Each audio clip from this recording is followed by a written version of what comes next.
কি হচ্ছে কি এসব? তুমি দেখি থামার নামই নিচ্ছ না। তোমার মাত্রা ছাড়িয়ে যাচ্ছে প্রণয়, সাবধান।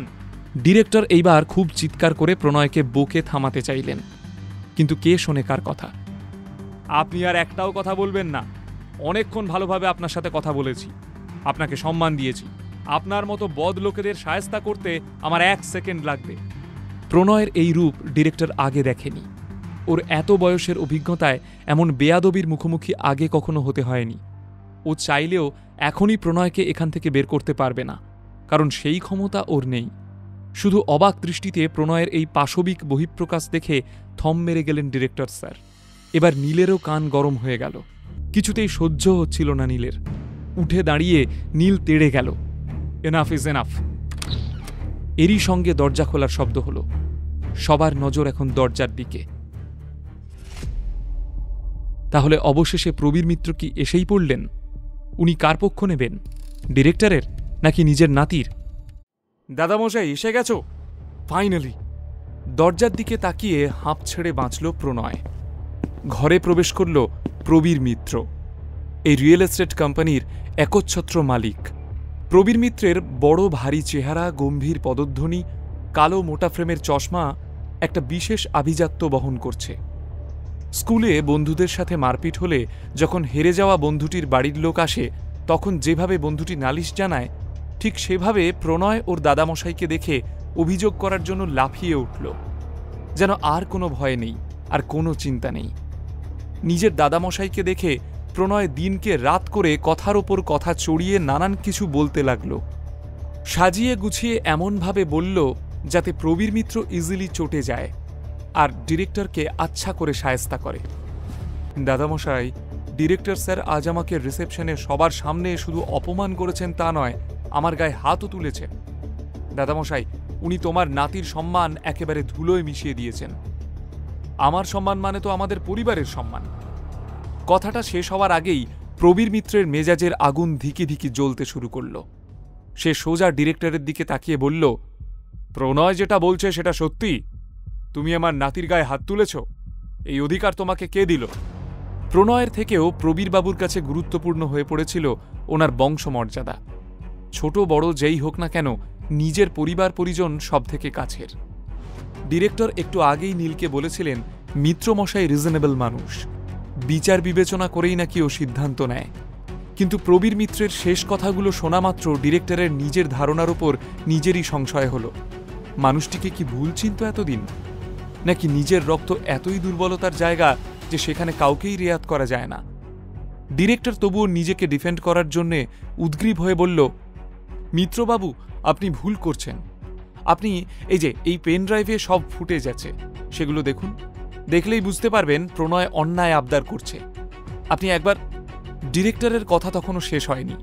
নিজের সপক্ষে আরও কিছু যুক্তি প্রয়োগ করতে যাবে সে, কিন্তু তার আগেই ধৈর্য হারালেন প্রবীর মিত্র। তুমি জানো না আমি রায়চৌধুরী গ্রুপ অফ ইন্ডাস্ট্রিজের ডেপুটি ডিরেক্টর? আমার এই কোম্পানি রায়চৌধুরীদের সাথে পার্টনারশিপে আছে। আমার তোমার মতো অত সময় নেই। প্রণয় যখন দেখল ওর দাদামশাই ওর কথায় বিশ্বাস করেছে, তখন ডিরেক্টরের নামে আরও বলতে শুরু করল। দাদামশাই, উনি আমাকে আজ ফায়ার করে দিতে চান। আমি ওনার এই কথার বিরোধিতা করেছি বলে আবার বললেন কোম্পানির ভুল হয়েছে আমাকে ম্যানেজার হিসেবে রাখা। এটা নাকি কোম্পানির নেগলিজেন্স। বোঝো একবার। ডিরেক্টর কিছু উত্তর দেওয়ার আগেই প্রবীর মিত্র রেগে গিয়ে আঙুল তুলে ডিরেক্টরকে বলল, তোমার এত সাহস! তুমি আমার পারমিশন ছাড়াই এমন সিদ্ধান্ত নাও কি করে? তোমার কাউকে ফায়ার করার কোনো অধিকার নেই। আমার কোম্পানি আমার কথায় ওঠে বসে, তাই আমি তোমাকে আজ থেকে ফায়ার করলাম। যথারীতি ডিরেক্টর প্রবীর মিত্রের এই আদেশে ক্ষুব্ধ হলেন। থম মেরে দাঁড়িয়ে থাকলেন উনি। এতক্ষণে প্রণয়ের মুখে হাসি ফুটল। ওর মনস্কামনা পূর্ণ হয়েছে বলে ও আনন্দে আরও কনফিডেন্স খুঁজে পেল। এরপর ডিরেক্টরকে গম্ভীর হয়ে বলল, কি ডিরেক্টর স্যার, আপনাকে বলেছিলাম না, আজ যদি আমার কথা শুনে এই অপদার্থ নীলকে আমার পা ধরে ক্ষমা চাইতে বলতেন, তাহলে আপনি হয়তো বেঁচে যেতেন। কিন্তু আপনি শুনলেন না আমার কথা। আপনি একটা বোকা, একটা ফালতু রাস্তার ছেলের জন্য আমায় অপমান করলেন। এবার বুঝুন ঠেলা। এতক্ষণ চুপ করেছিল নীল। প্রবীর মিত্র আসার পর ও ধীর স্থির হয়ে শুধু মনোযোগ সহকারে প্রবীর মিত্রের কথা শুনছিল। মনের ভেতর প্রবীর মিত্রের সম্পর্কে একটা ভালো ধারণা তৈরি হয়েছিল ওর, কারণ একটু আগেই ও শুনেছিল প্রবীর মিত্র রিজনেবল একজন ইন্ডিভিজুয়াল। ওর নিজস্ব মতামত আছে, কারোর দ্বারা সহজে প্রভাবিত হন না। কিন্তু ঘটনাস্থলে সবটা উল্টে পাল্টে গেল। প্রবীর মিত্র তো একেবারেই যুক্তিশীল মানুষ না, একেবারেই অধৈর্য এবং পক্ষপাতিত্ব করা মানুষ। নীলের ভেতর বিস্ময়ের উদ্রেক হল। ওর মনে হল এমন একজন রগচটা মানুষকে রায়চৌধুরী গ্রুপ অফ ইন্ডাস্ট্রিজ নিজের পার্টনার করার জন্য মনোনীত করলটা কিভাবে। নীলের কাছে আবারও ধরা পড়ল ওদের কোম্পানির আরও একটা রং ডিসিশন। এমন মানুষের পরিবারেই প্রণয়ের মতো ২-১০টা পিস থাকবে, এটাই তো স্বাভাবিক। এতে অবাক হওয়ার কি আছে? যেমন গাছ তার তেমন ফল। কিন্তু প্রবীরবাবু তো ডিরেক্টর স্যারকে বরখাস্ত করার সিদ্ধান্ত প্রায় নিয়েই নিয়েছে। তাই শেষবারের মতো প্রবীর মিত্রকে পরামর্শ দেওয়ার জন্য নীল হাসি মুখে কেত দেখিয়ে বলল, আপনি ভুল করছেন। এমন একজন মানুষকে একটা অপদার্থর কথায় তাড়িয়ে দিলে আপনার কোম্পানির ক্ষতি।